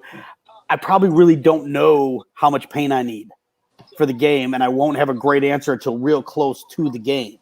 So, you know, we may end up, instead of making me a whole batch of a certain color, we may have a couple colors, you know, different things like that to figure out a way to get enough paint to the game to do it. What we can work out on if we have extra and will they take it back? You know, can we work something out? You know, and just in general, all the vendors, usually, like I said, we had food, or you have another company come out to sell T-shirts or different things like that. And it's going to be very difficult for those teams that need a certain amount of sales to justify coming to your game and be a vendor to come out, because usually they contact you and ask you how your pre-reg is going. And when you look at them and go, hey, there's, 10 people signed up, or there's 100 people signed up, and there definitely could be more, but we don't know. It's not following any of the trends. We track all that stuff for years and years back. I know exactly what we did that game that week, all that kind of stuff. And, all that's out the window. My spreadsheet right now has just a line that says COVID instead of, date. It's the weekly date. I'm supposed to put a number in there when I track it every week, and it just says COVID. And someday I'll look back at that when I'm looking at all my spreadsheets for years and years and go, oh, right, that was the year everything just went. Yeah. With my field commando, we've always had, we allow first strike rounds there. So that's always really, we try to work with the guys with first strike. We want them to order their first strike rounds ahead of time so we can get those in for them. We tell them you don't even have to pay. Just get it. Just tell us what we need. So when we were, still going with Halo and we hadn't made a decision yet, I was talking to the field owner and I'm like, do you want to just tell them, hey, we're going to have so much, paint here. Because for him, it is, he really does need to know. And I'm like, well, why don't we at the last minute say, and I'm talking like the day before, just blast it out there, say, if you got some extra paint at home, you got a case or two, bring it. Because,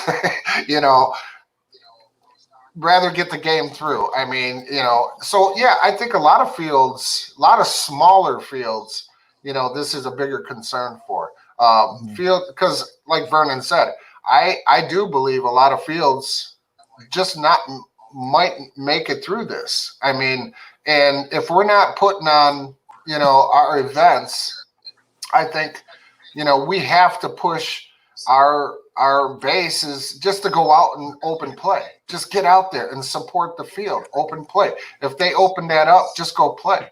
I mean, you got a lot of diehards that want to do that anyway. But yeah, there's just so many questions that can't be answered right now. I mean, it's just crazy. So, all right.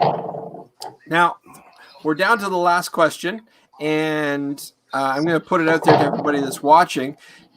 Feel free to fire in a few questions. Maybe we can answer some of your questions before we wrap this up. But the last question is how do you guys think that the players' experience is going to change over this season? Like, do you think there's going to be a lot of distancing, or like, is it going to affect how you do foods? I think Hano, you touched on how you're going to be looking at how foods are covered, but how do you all think the player experience is going to change over the next little bit? Well, I think let's go with Vernon first. Go ahead. He's been nice and quiet. I'm sorry. That's all good. I'm just picking on you, bud, because I know you can't hit me from this far away. I can't reach you with camera, dang it. No, I believe people are going to act a little differently. I mean, I think people are going to try to long ball it a little more this time. But I think for sure the whole food aspect, I don't think Field should be trying to sell food maybe for the next few months. It's going to be really hard. Yeah, I think people are going to act different for sure. And then you're going to have those huggers that might get punched in the face for trying to hug someone, but who knows? But yeah, I think for sure people are going to act really, really, really different right now. So, all right, Chad, go ahead. I mean, I think on field, I don't think it's going to change that much on field. Like, we don't really get all that much close most of the time during paintball, and if we do, it's only for a quick minute, and then you move on to the next person.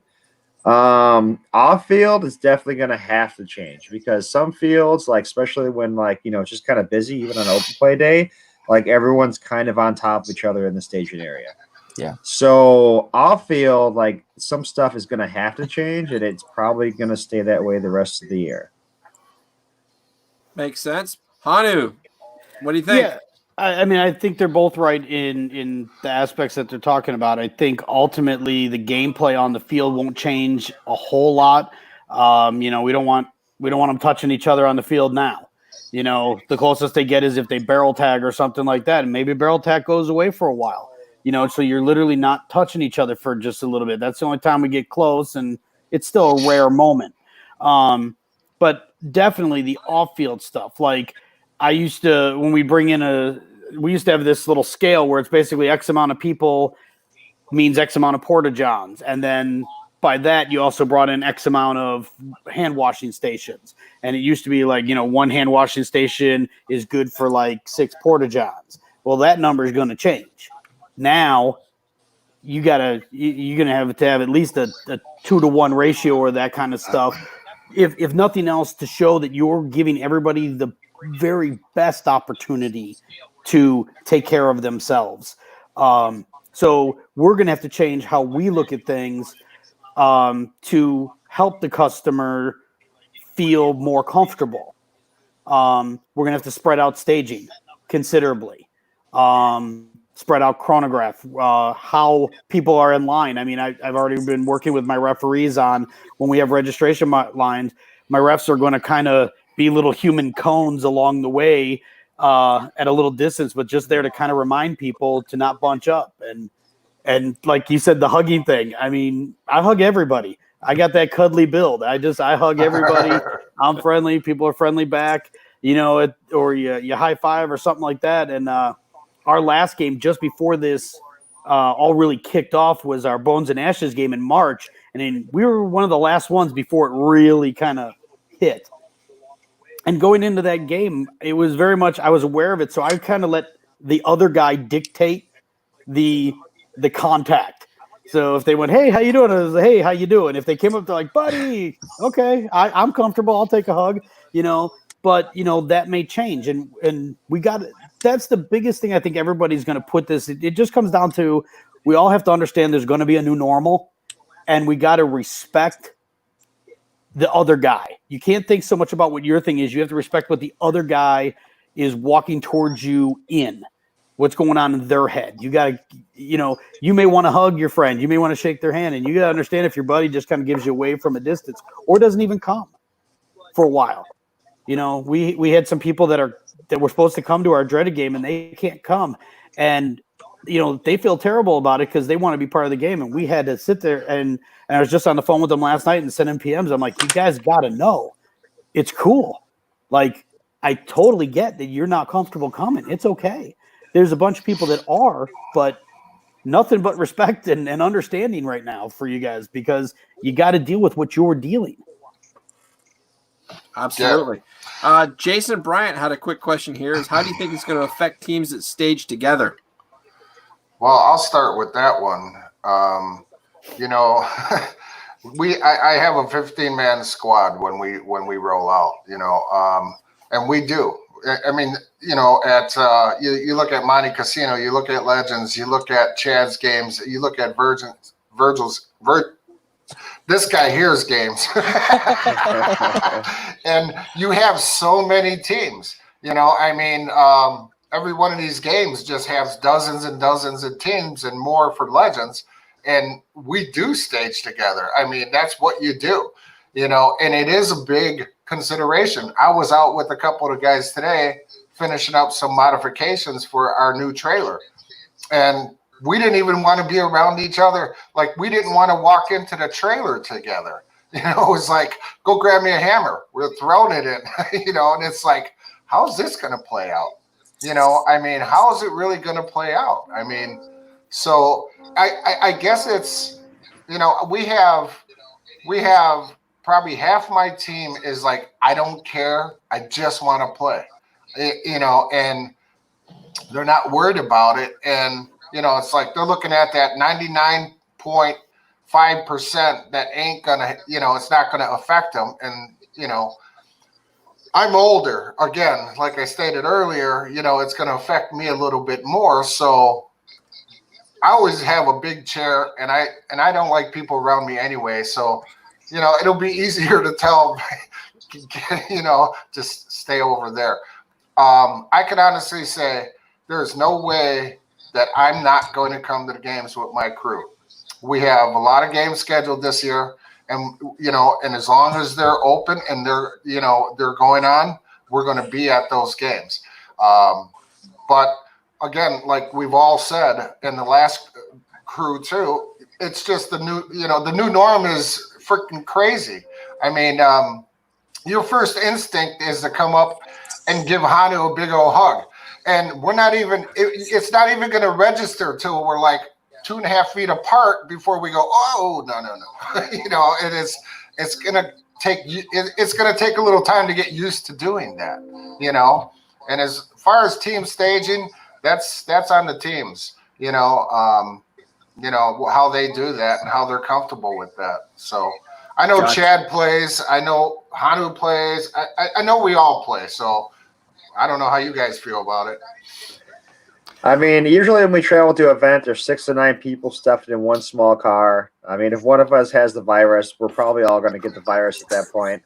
But we do hang out with a lot of other teams right next to us in the staging area. And, even if we, say, hey, let's keep our distance, at some point in the day, it's not going to happen. You're going to be getting close. You're going to be, talking over whatever happened on the field, off the field, haven't seen you in a while, whatever.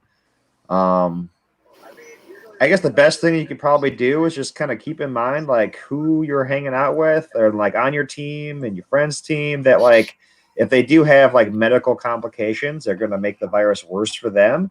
Maybe just try to keep that in your mind, that make sure they have some space, because you're not going to probably give everyone you hang out with that much space. You might not even have the space to give them. But just keep in mind, there are some people that the virus is going to hit harder, and just try to keep in your mind that those people need the extra space. I have caution tape, Chad. I'm good. Yeah, and you also gotta count on your teammates. Like you said, if you've got a guy on your team, not on my team, but one of the guys that isn't coming to Dreaded, he has some immune deficiency problems. He has some real concerns. I don't want him coming. No, and I want him as much as he wants to play, and I know he wants to. I need you to be a grown-up here and make the right decision for yourself. And we have to rely on the players to do that. And I don't mean that any way other than a good way. Look, I get you want to play, but don't put yourself in jeopardy and come out and then go home sick from the game and put yourself in that situation. Paintball will be here. Paintball has survived some crazy stuff. Some of us old guys have seen it go through quite a transition. Viper and Bill have watched it from day one, and it's had its highs, it's had its lows, and it always survives. As long as two guys are willing to shoot each other with these little paint-filled pellets, the game's going to be here. So I feel like you're talking to me, Hano. Yeah, a little bit. But that's the idea, is give people you got to count on the player to be smart about it for themselves also, because we can only do so much to protect people if they're already going to be in a compromised situation. So they've got to also be responsible too. Yeah, absolutely. Awesome. All right, guys. So we have covered all 9 questions. So I'm going to make one last shout out to everybody. If there's any questions you guys have, don't hesitate. Either if you're on YouTube or on Facebook, I'll see the messages the same. But don't hesitate to ask before we let everybody go. But I want to give you guys a chance to give a shout out, plug some games, do whatever you need to do. So Vernon, what do you think? Just give a shout out to all the players that want to get back on the field, all my Rachel Paint guys, everyone that played from Fort Knox Paintball, all the Indiana teams and crews. Awesome. Cal, go ahead. Well, before I get into my dates, just keep in mind that, a lot of the fields, local fields all around, are trying to at least open up open play, next week, this week, coming up and all the way through June. Don't be afraid to go out there just for open play, Yep. If you're afraid to go to a big game, go to their open play. See how they're handling it at that field. Pack your own lunch. Keep your distance. Stage at your car. Go out there in the field. See how it's going to be. And then, support that field. I mean, if you like playing at a field, make sure they're going to stick around. Give them your money. Games I got, the rest of the year, June 13th, we got the Mad Max game still on schedule. We're going to have a lot of fun there. I got a really big game going on at Indy Battlegrounds, October 3rd and 4th. It's going to be my first 2-day event. It's going to be an Evil Dead theme where they got to translate a whole language we made up for the event. And then, of course, the Purge game, October 25th at Blast Camp. Bring your own paint and no commanders, no job role. You just come out and shoot people. Nice. So it's going to be a fun year. Nice. Awesome. Thank you, Hanu. For me, I'm with you guys, especially the doing the open play stuff. Get out there and go, and if you've been in a financial situation, or even if you haven't, but you can't really afford to play right now, still go. Drive out to the field, see your friends. It'll be good for you to see your friends in person. If you can do it in a safe distance and a comfortable environment, it'll just be good for you to be outside, see your friends, talk, laugh again in person with other people, and it'll just be good for your vibe. You just will feel better, feel more normal. And I don't know about anybody else, but I've got horrible cabin fever from being indoors this much. It's definitely not how I normally live my life. And just being able to see somebody and being able to sit there and just be able to laugh and joke with them, kind of like before this all happened, I think would do a lot of people a lot of good deep in their soul. Just on, boy, that was just nice to talk to somebody in person again and laugh and joke. And I didn't play, I didn't contribute, but I helped make that day better for everybody else by just being with everybody else. Awesome. Yeah. Anything you want to contribute, Laddie? I just want to say again to these guys, thank you so much for coming on. I really, really appreciate it. Vernon, absolutely, for coming on at the last minute like that. And, I think you guys are all awesome. You have awesome games. And, I can't wait to see you guys. I'm serious. I'm dying here. If any of you guys want to fly out a celebrity, hey, ish, don't hesitate to fly me out. I just need a couch, a case of paint, and I'm golden. I got one more thing to say. I'll be commanding the Deadites for Chad's game at Indy Battlegrounds. So if you guys, I know you're a big fan, but Connor McKenzie, just throw him to the side and come fight for me at that game. I can be blunt, Yeti. I'm just saying, Connor's my, one of my best friends, but we could work something out here. Oh, now that we're on that Axe page, I got you. So no, I'm good though. Awesome. All right, guys. Well, thank you all so much for coming on the show and talking like this as bluntly as you did for the players so that they know what's going on, because that was the whole point. And thank you all so much for trusting me to host this little gathering, because I'm fairly unknown. It's kind of right there in the title. So thank you all so much. I appreciate it more than you could ever possibly imagine. So yeah, any guys have anything left that you want to kick out? Any questions that anybody wants to chime in real quick before we shut this thing down? Nope. Stay safe and healthy until we see each other again. Absolutely. Yeah. Thank you all so much, guys. I'm going to shut this thing down. You all have a great night. Play with passion and keep your paint dry. Later, guys. Good night. Thanks for joining us, all the viewers. Good night. Good night.